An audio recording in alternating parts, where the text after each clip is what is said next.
about charging BYD ATTO 3 at Tesla Supercharger at a supercharger station outside of Munich, Germany. So we encountered some issues with charging BYD ATTO 3, tried several supercharging stations and just could not get BYD ATTO 3 and Supercharger to handshake or even to recognize that there was a charging session that was trying to be initiated. So went back during the evening hours and thought that I had some ideas about how to get it to connect successfully. Now these are Tesla V3 superchargers, and the V3 superchargers outside of Munich use the CCS connector, which is compatible with the port on the BYD ATTO 3. So the thinking was that maybe the connection wasn't secure enough. So I went back trying to make sure I had a really secure connection, but there was no handshake. And I tried this at a few different charging stations at the supercharger location. So then I thought maybe it was an issue with perhaps the BYD ATTO 3's firmware being out of date. So I did an over-the-air update of BYD ATTO 3, and that still didn't produce any results. So what it looked like to me based on sort of the interaction from the Tesla Supercharger app was that the Supercharger did recognize the presence of an EV, but for whatever reason, there was no handshake between Supercharger and the BYD ATTO 3. Now that could just be the behavior of Supercharger because it knows that I'm trying to initiate a charging session. So if you are experienced with Tesla Supercharger, please provide some feedback in the comment section below. Okay, so with that, there was no success at charging at Tesla Supercharger, so I tried to find some chargers really nearby in the vicinity and couldn't find any, at least that were operable. And also because it was the German countryside, it was quite dark in a couple of the areas that I tried and didn't feel comfortable, one, sort of charging the BYD ATTO 3 at night in these dark areas, and number two, leaving the car overnight in these areas. So I went on to a ChargePoint station roughly about 10 kilometers away, and there was a ultra-fast DC charger. However, as I mentioned in the previous video, had issues with initiating a charge with ChargePoint because they don't accept credit cards from Japan. Luckily, my cousin helped me out because he owns a Tesla Model 3 Performance and also a Chevy Volt EV, and he let me use his ChargePoint credentials, so I was able to install the app on my iPhone and use his credentials to initiate a charge. Now, that's definitely a less than ideal solution because without him, and obviously without the sort of shared experience of an EV owner, I would really be in a distressful situation. So what does that mean at this point? So I was able to initiate a charge successfully. However, one of the key issues with this is the fact that it's also sort of charging late at night in a sort of dark area where there's no one around, and this is the best that we can do as far as EV charging.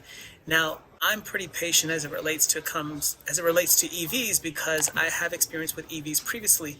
But if you're a new EV owner or if you're considering an EV, this is something that can be quite off-putting to a prospective buyer and also quite sort of distressing, to be quite honest. You know, there are safety issues, reliability issues, and then obviously the issues that I encountered with payments. So the experience needs to improve vastly as it relates to EV charging. Again, even by my own standards as an EV enthusiast, definitely need to see some improvements there. So once we got the, before I go on, one of the other issues too with BYD ATTO 3 is that there seems to be a persistent handshaking issue. So as I mentioned in the previous video, even at the supermarket location where I did charge BYD ATTO 3, the BYD ATTO 3 had indicated that it was not connected to the ultra-fast DC charger when the DC fast charger was reporting that it was sending a charge to BYD ATTO 3. So I suspect that there is an issue with BYD ATTO 3 software and the protocols as it relates to handshaking. Okay, so went to ChargePoint DC fast charger, and once we got connected, was able to charge initially at 88 kilowatts, which was quite respectable, but then it immediately dropped down to about 55 kilowatts of charging. So less than ideal considering sort of where things started out. Now, this was really early in the charging process. So the BYD ATTO 3 had about 45% charge when I went there, and thought that sort of we would get sort of that consistent 88 kilowatts up to sort of approaching that 65-75% range, over to 80% charge, where we see a drop off. But that did not happen. I'd say roughly within 5 minutes we went from 88 kilowatts to 55 kilowatts. Overall charge time was about 53 minutes to get the car to charge to roughly 93%, because ChargePoint had indicated that really we're not going to sort of gain much current from where we were. So that was acceptable and enough to have the car ready, the BYD ATTO 3, ready for the next day road trip to Salzburg, Austria. Now, the other thing that I want to note as it relates to the experience was, roughly a week and a half later, so we returned the BYD ATTO 3 on September 9th.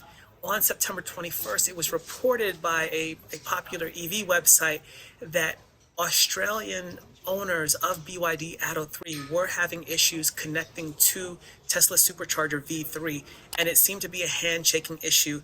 That very much reflects what I experienced in Munich, Germany, with BYD ATTO 3, where it just would not handshake with the BYD.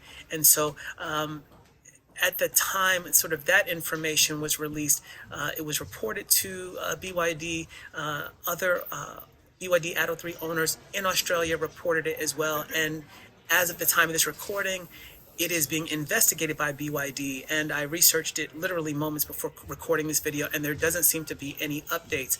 So there's clearly an issue with BYD ATTO 3 and Tesla Supercharger V3. So to sum up, it's been really sort of a up and down and sort of less than ideal EV charging experience with BYD ATTO 3, but overall the car is still very favorable impressions. But broadly, and this this is not exclusive to BYD ATTO 3, the EV charging experience needs to be vastly improved. We hear about it quite a lot, especially in North America and the US. And now in Germany, from my own experience, it was really sort of a very discomforting experience, because I was quite low on range on a couple of occasions. And then being a traveler to Germany, that only really sort of heightened the stress levels as it relates to charging the BYD ATTO 3. So let me know in the comments below if you have any questions, or if you are a BYD owner, particularly ATTO 3, if you've experienced this issue with Tesla Supercharger, and if you've seen any resolution to it. So thanks for checking out this video, and be sure to check out our other videos related to BYD ATTO 3 and EVs. So I'll see you in the next one. Thanks.